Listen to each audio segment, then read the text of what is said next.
கர்த்தருக்கு ஸ்தோத்திரம். இன்றைய வசனம் ஏசாயா 55:7. அவர் மன்னிக்கிறதற்கு தயை பெருத்திருக்கிறார். ஏசாயா 55:7.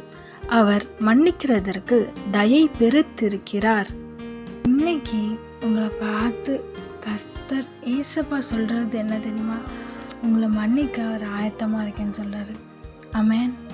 நீங்கள் நினைக்கிறீங்க, நான் எவ்வளோ பெரிய பாவம் பண்ணிட்டேன், ஏசப்பா விட்டு தூரம் போயிட்டேன், என் ஆவிக்குரிய வாழ்க்கையிலேருந்து மறந்து உலக காரியத்துக்கு போயிட்டேன், பாவம் செஞ்சுட்டு ஏசப்பாவுக்கு விரோதமாக செய்துட்டேன்னு கலங்கி போய் அந்த குற்ற உணர்ச்சியோடு இருந்து வேதனைப்பட்டு இருக்கீங்களா?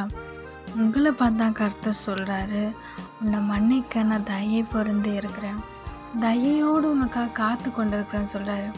ஆமென். நம்ம எல்லாருக்கும் தெரிஞ்சது கதை.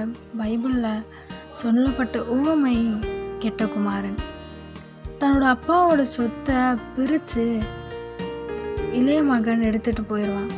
அது எல்லாத்தையும் தப்பான வழியில் இழந்து போய் கடைசியாக அப்பா கிட்ட வந்தால் மன்னிப்பாரா அப்படின்னு ஒரு கேள்வியோடு வருவான். ஆமாம், அவனை மன்னிச்சு அவங்க அப்பா ஏற்றுப்பார். அவன் இன்றைக்கும் அப்படிதான். நம்ம பரம தகப்பன் ஏசப்பா மன்னிக்க வல்லவராக இருக்கார். நம்ம மேலே தயை பெற்றிருக்கிறார், தயை பொருந்தி இருக்கிறார். நம்ம செய்ய வேண்டியது ஒன்று தான், அவர்கிட்ட திரும்பணும். ஒருவன் தன் பாவத்தை அறிக்கை செய்து விட்டு விட்டால் இரக்கம் பெறுவான் விதத்தில் வசனம் இருக்குது. உங்கள் பாவத்தை எல்லாத்தையும் அறிக்கை செய்து விட்டுருங்க. ஏசப்போட ரத்தத்தினால கழுவப்படுங்க. நிச்சயமாக அவர் உங்கள் பாவத்தை எல்லாம் மன்னித்து உங்கள் ஆசீர்வாதத்தை உயர்த்துவார்.